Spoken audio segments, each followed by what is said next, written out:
السلام علیکم ورحمۃ اللہ وبرکاتہ۔ ایک چور ایک باغ میں گھس گیا اور آم کے درخت پر چڑھ کر آم کھانے لگا۔ اتفاقاً باغبان بھی وہاں آ پہنچا اور چور سے کہنے لگا، او بے شرم، یہ کیا کر رہے ہو؟ چور مسکرایا اور بولا، ارے بے خبر، یہ باغ اللہ کا ہے اور میں اللہ کا بندہ ہوں۔ وہ مجھے کھلا رہا ہے اور میں کھا رہا ہوں۔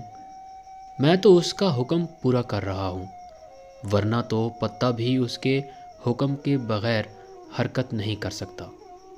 باغبان نے چور سے کہا، جناب، آپ کا یہ واز سن کر دل بہت خوش ہوا۔ ذرا نیچے تشریف لائیے تاکہ میں آپ جیسے مومن باللہ کی دست بوسی کر لوں۔ سبحان اللہ! اس جہالت کے دور میں آپ جیسے عارف کا دم غنیمت ہے۔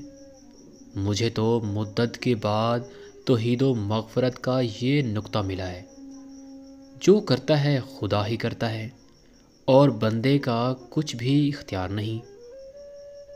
قبلہ ذرا نیچے تشریف لائیے۔ چور اپنی تعریف سن کر پھولا نہ سمایا اور جھٹ سے نیچے اتر آیا۔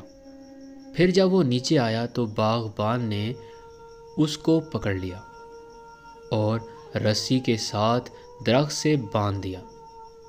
پھر خوب مرمت کی۔ آخر میں جب ڈنڈا اٹھایا تو چور چلا اٹھا کہ ظالم، کچھ تو رحم کرو، میرا اتنا جرم نہیں جتنا تو نے مجھے مار لیا ہے۔ باغبان نے ہنس کر کہا، جناب، ابھی تو آپ نے فرمایا تھا کہ جو کرتا ہے اللہ کرتا ہے۔ اللہ کے حکم کے بغیر کوئی کچھ نہیں کر سکتا۔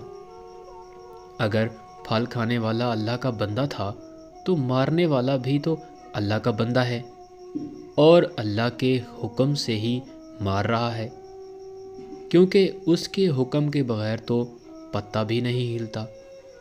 چور ہاتھ جوڑ کر کہنے لگا، خدا را مجھے چھوڑ دیں، اصل مسئلہ میری سمجھ میں آ گیا ہے کہ بندے کا بھی کچھ اختیار ہے۔ باغبان نے کہا، اور اسی اختیار کی وجہ سے اچھے یا برے کام کا ذمہ دار بھی۔